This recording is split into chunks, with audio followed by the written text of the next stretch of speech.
Hi, it's Steve. Today we'd like to show you how to change the crisper glass on your refrigerator. It's a really easy job.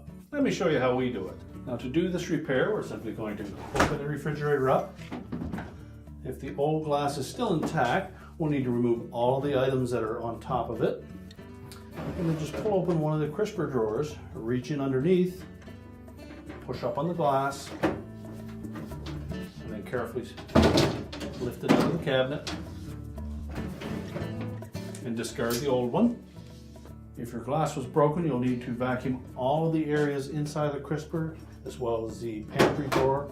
Pull the pantry drawer out completely so that you remove all of the broken shards of glass.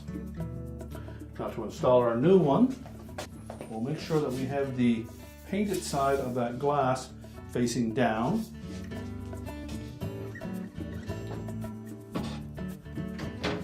Slide it into place on top of the crisper shelf.